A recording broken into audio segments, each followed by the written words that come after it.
I know what you're thinking. You thought we were past all these long Gospels after we got out of Lent.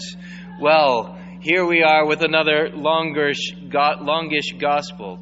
And this is one of my favorite Gospels, so expect a longish homily. Oh, no, Father, what are you doing? So, there are three things I want to point out about this Gospel today. First, when Simon Peter and the disciples go fishing, they're out fishing all night, and they catch nothing.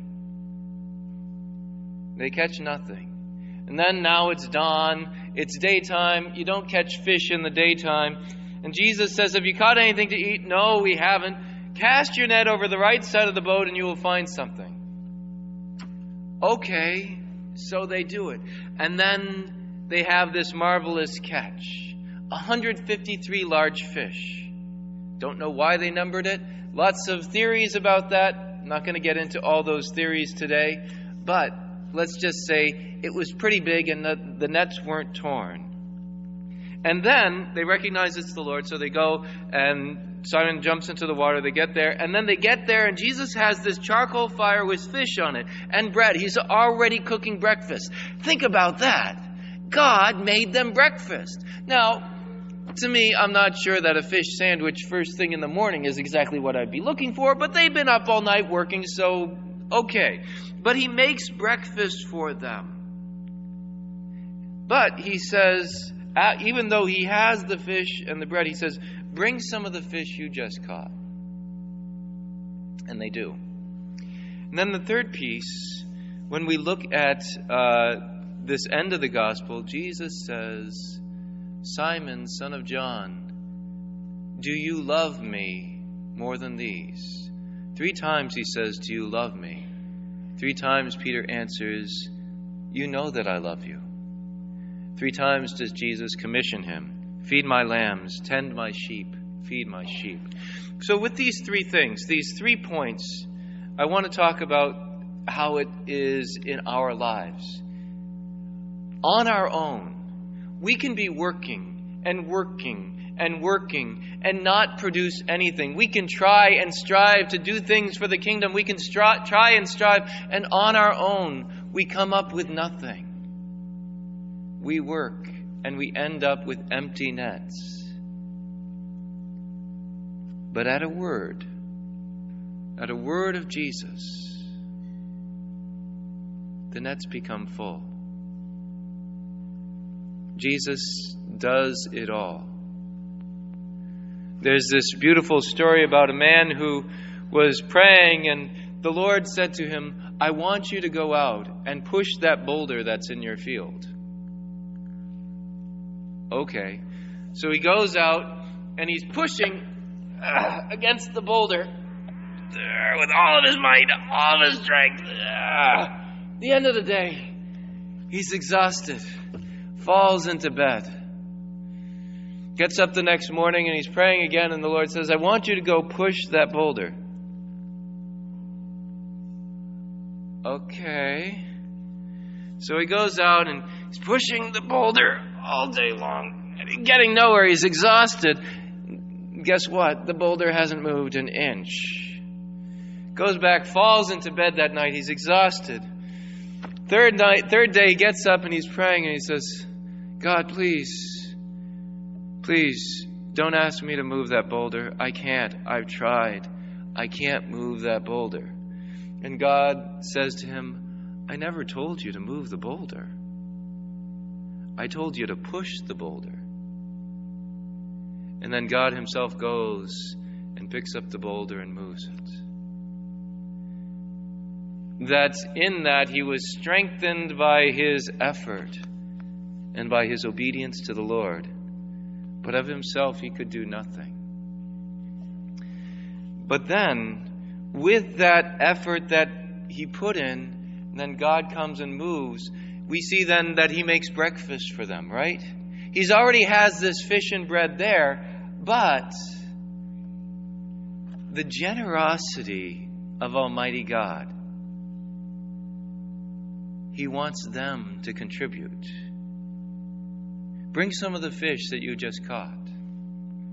at my word, you just caught it. But okay, you were obedient by putting down the nets. Now I'm inviting you to participate in this meal. Even though God does everything, He invites our participation. With the gifts that He Himself has given us. Nothing is of our own. Everything is His. But even with the gifts that He has given to us, lent to us, He invites us to take part. And so He invites them to add to this breakfast with the fish that they just caught. And in all of this work, in all of this participation, Jesus shows them what's the whole point of everything you're doing. Do you love me? Do you love me? Do you love me? It's about participating with what God does in love. Not on our own, but certainly not just as, the weakness that we are, sitting back and saying, well, God, I can't do it. But we participate with love. Now, one of the things I didn't mention as I was going through this is that Jesus, twice he says, do you love me? And in the Greek it says agape, which is a divine, total gift, self-giving love like we see on the cross. And twice does Peter say, yes, Lord, you know that I love you with a human, familiar, filial type of love. God asks for divine love. He says, I can give you a human love. Third time, Jesus says, do you love me with a human type of love? Peter says, Lord, you know everything. And I just told you twice. You know that I love you with a human type of love. And we look and we say, even when our love for God isn't perfect, He accepts the gift that we have. He accepts our participation. And He's generous in allowing us to work with Him. The last few weeks, we've been mentioning in our prayers of the faithful and in the prayer, other prayers and announcements that we have the New Hampshire Catholic Appeal. Now is where I've got to switch gears and start talking about the New Hampshire Catholic Appeal. And so, in half of the parishes in New Hampshire this year, we're doing the New Hampshire. We've switched over to the New Hampshire Catholic Appeal, and next year it'll be all the parishes. But with this, the bishop has said, we need to be able to look and see how are we funding the work that we do, and saying, okay, instead of having all these extra second collections, we're going to do instead one big appeal. Now, you remember over the years, every year we do a Catholic Charities appeal. That's a part of this work. Well, this is also being folded into the New Hampshire Catholic Appeal. So we won't have a separate Catholic Charities appeal. It's all in this appeal right here. And so, and the bishop has promised Catholic Charities that they will get their fair share, what they would normally get from this appeal. So the other things, if we don't make our quota, then other things will have to go by the wayside. But what's this going to help? It's going to help Catholic education in Catholic schools as going towards that. The seminarians, deacons, and vocations. So the work that we do for spreading vocations and the like. And you remember in January every year we have that separate seminarian vocation fund. Well, this year we're not going to have it. And going forward, because it's going to be part of this, folded into this New Hampshire Catholic Appeal. And we've had a seminarian. We're not going to get a seminarian this summer, but we've had a seminarian for a lot of different years over the year. We had David Wong, we had David Gagnon, we had Rory Traynor, we've had Joe Moynihan, Ben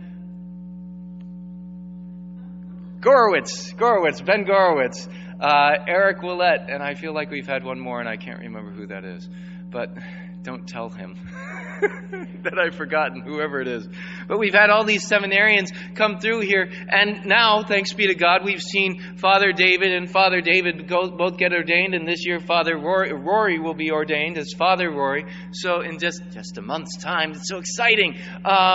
But we see that this is part of paying for their education so that they can become the good priests that we need for the Diocese of Manchester. This will also go towards priest retirement. Do you guys know any retired priests? Oh, like Father Kelly, who lives here, helps out so much. So it goes to helping him, paying for his salary, because we don't pay for his salary actually as a parish. It comes from the diocese.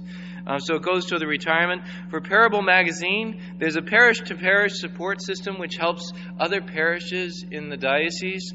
The Missionaries Abroad and Multicultural Ministry here in New Hampshire, Catholic University of America and the United States Conference of Catholic Bishops, and as I mentioned before, Catholic Charities New Hampshire. So this one appeal that we're doing this year, now we're not going to have all those second collections. Now it's all into this one appeal, which they're hoping will make pledges for over the course of the next weeks, months, whatever it may be. I've already made a pledge for a 10-month pledge that I'll keep paying every month.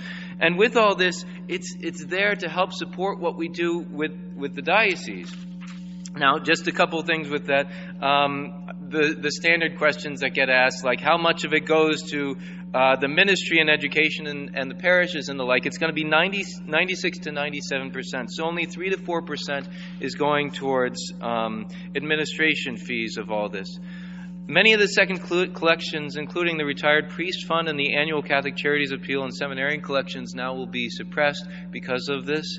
They say, please make checks out to New Hampshire Catholic Appeal. We have the envelopes at the ends of the pews, and we have pens to fill those out.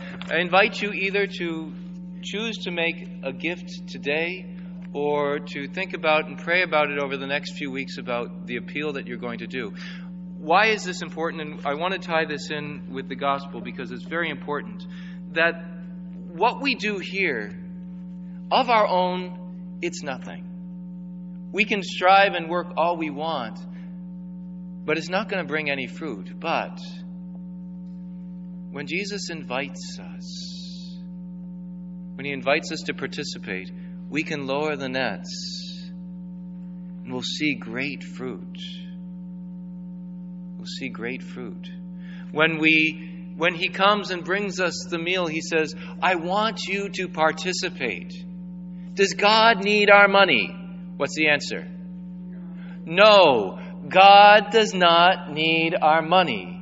He doesn't need my money. He doesn't need your money. He can do it all.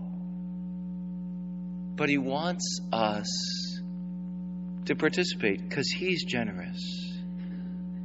Because He's generous. And so we have the opportunity to add fish to the breakfast, as it were. But at the heart of all this, we have to keep in mind, why do we do this? Because God told me to. Well, okay, but why? Simon, son of John, do you love me more than these? Because we love. Because we love God. Because we love the other people in our diocese. And we want God's ministry to continue to work through Catholic Charities New Hampshire and all the work that they do for those who are poor and in need in our diocese. For the work that we do in vocations and the retired priests and all that they've done over the course of their years. You know, Father Kelly is celebrating 50 years of priesthood this year. We're having a big celebration in just a few weeks. You can come to it. He'll be celebrating the 10:30 Mass on May 22nd. That's the date, May 22nd. Come to the 10:30 Mass, celebrate with Father Kelly. It'll be a full house here. But all the work that he and so many of the other retired priests have done throughout the years, bringing people to Jesus, bringing Jesus to the people, in order to continue supporting Him in His elder days. We do it because we love. So my sisters and brothers, whether you choose to fill out those envelopes now and put them in the collection as they're coming forward, or making a one-time donation or an ongoing donation, we do ask that you prayerfully consider how you can support the New Hampshire Catholic Appeal. Out of love for God, out of love for each other.